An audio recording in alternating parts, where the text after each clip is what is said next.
Bismillahirrahmanirrahim. Assalamualaikum warahmatullahi wabarakatuh. Alhamdulillahi wahdah, wassalatu wassalamu ala rasulillah wa ala alihi washabihi wa mawalah, amma ba'du. Teman-temanku seiman dalam Islam, perkenankan kami untuk berbagi tentang tata krama terhadap orang tua. Di antara manusia yang paling berjasa bagi kita adalah orang tua kita. Orang tua merupakan sebab kita hadir di muka bumi ini, karena Allah Subhanahu wa Ta'ala menciptakan kita melalui orang tua kita. Karena itulah Allah menggandengkan perintah mentauhidkan dirinya dengan perintah untuk berbuat baik kepada orang tua. Allah Subhanahu wa Ta'ala berfirman, A'udzu billahi minasyaitonir rajim. Bismillahirrahmanirrahim. Wa qada rabbuka alla ta'budu illa iyyahu wa bil walidaini ihsana. Dan Tuhanmu telah memerintahkan agar kamu jangan menyembah selain Dia, dan hendaklah berbuat baik kepada ibu bapak. Al-Quran Surat Al-Isra ayat 23. Untuk itulah Islam memberikan banyak keistimewaan bagi mereka yang berbakti kepada orang tua. Bahkan sampai Rasulullah SAW menjadikan kebaktian seorang anak kepada orang tua sebagaimana orang yang berjihad. Sahabat Abdullah bin Amr radhiyallahu anhu menceritakan, ada seorang yang datang menghadap Nabi SAW meminta izin untuk ikut berjihad. Kemudian beliau bersabda, "Ahayyu walidak?" Apakah kedua orang tuamu masih hidup? Orang itu menjawab, "Ya, masih hidup." Kemudian Nabi SAW menyatakan bahwa fafihima fajahid. Kalau begitu berjihadlah dengan berbakti kepada keduanya. Hadis riwayat Bukhari dan Muslim. Dalam hadis lain, Nabi SAW lebih mendahulukan birrul walidain daripada jihad. Sahabat Ibnu Mas'ud radhiyallahu anhu pernah bertanya kepada Nabi SAW, amal apakah yang paling dicintai Allah? Jawaban beliau, as-salatu ala waqtiha, salat tepat waktu. Ibnu Mas'ud bertanya lagi, kemudian setelah itu amal apa? Jawab Nabi SAW, thumma birrul walidain, kemudian berbakti kepada orang tua. Ibnu Mas'ud bertanya lagi, kemudian setelah itu amal apa? Jawab Nabi SAW, al-jihadu fi sabilillah, kemudian jihad fi sabilillah. Muttafaqun alaih. Oleh karena itu, beberapa ulama, diantaranya Ibnu Hibban, menegaskan bahwa berbakti kepada orang tua lebih didahulukan daripada jihad fi sabilillah yang hukumnya sunnah. Rasulullah SAW juga memberikan janji sangat indah berupa surga bagi orang yang berbakti kepada kedua orang tuanya. Dari Aisyah radhiyallahu anha, Nabi SAW bersabda bahwa aku pernah masuk surga, lalu aku mendengar suara bacaan di surga. Aku bertanya, siapa ini? Para malaikat menjawab, Harisah bin Nu'man. Seperti itulah pahala berbakti kepada orang tua. Hadis riwayat Ahmad. Sahabat Harisah bin Nu'man dikenal sebagai anak yang berbakti kepada ibunya, dan masih banyak dalil yang menunjukkan keutamaan berbakti kepada orang tua. Berikut beberapa tata krama yang harus kita jaga bersama orang tua. Yang pertama, menjaga sopan santun saat berbicara dengan mereka. Allah Subhanahu wa Ta'ala melarang manusia untuk berkata kepada orang tuanya lalu atau membentak mereka. Allah berfirman, imma yablughanna indakal kibara ahaduhuma aw kilahuma fala taqul lahuma uffiw wala tanharhuma wa qul lahuma qawlan karima. Jika salah seorang di antara keduanya atau kedua-keduanya sampai berumur lanjut dalam pemeliharaanmu, maka sekali-kali janganlah kamu mengatakan kepada keduanya perkataan dan janganlah kamu membentak mereka, dan ucapkanlah kepada mereka perkataan yang mulia. Al-Quran Surat Al-Isra ayat 23. Yang kedua, berusaha untuk tawaduk di hadapan orang tua. Anak tidak perlu terlalu menunjukkan kehebatannya dan merasa paling berjasa di depan orang tuanya.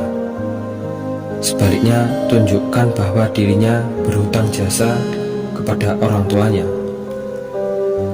Allah Subhanahu wa Ta'ala berfirman, "Wakhfid lahuma janahad dzulli minar rahmah." Dan rendahkanlah dirimu terhadap mereka berdua dengan penuh kesayangan.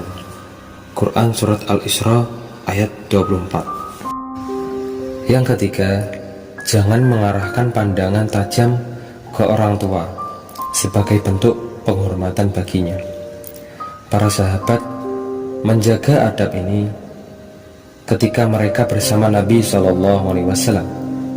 Al-Miswar bin Makhramah radhiyallahu anhu bercerita, wa idza takallama khafadu azwatahum indahu wa ma yuhidduna ilaihi nadhara ta'ziman lahu. Jika para sahabat berbicara dengan Rasulullah, mereka merendahkan suara mereka dan mereka tidak memandang tajam sebagai bentuk pengagungan terhadap Rasulullah. Hadis riwayat Bukhari. Adab semacam ini bisa kita lakukan ketika bersama orang tua kita. Yang keempat, mendahulukan orang tua daripada dirinya, istrinya, dan anak-anaknya. Rasulullah SAW pernah bercerita, ada 3 orang yang berteduh di dalam gua. Tiba-tiba turun batu yang besar menutupi mulut gua sehingga mereka tidak bisa keluar. Salah seorang di antara mereka berdoa dengan tawasul amalan berupa kebaktiannya kepada orang tuanya, yaitu dia selalu memberikan susu kepada orang tuanya sebelum memberikan kepada anak-anaknya. Bahkan dia sanggup bersabar berdiri menunggu di samping orang tuanya yang sedang tidur sambil membawa susu untuk diberikan kepada orang tuanya sampai terbit fajar. Hadis riwayat Bukhari dan Muslim. Yang kelima, menjaga hubungan kedekatan terutama dengan ibu. Ada seorang sahabat bertanya kepada Nabi SAW, "Ya Rasulullah, siapa orang yang paling berhak aku sikapi dengan baik?" "Ibumu," jawab Nabi SAW. "Kemudian siapa lagi?" tanya sahabat itu kedua kalinya. "Kemudian ibumu," jawab Nabi SAW. "Kemudian siapa lagi?" tanya sahabat itu ketiga kalinya. Nabi SAW tetap menjawab, "Ibumu." "Kemudian siapa lagi?"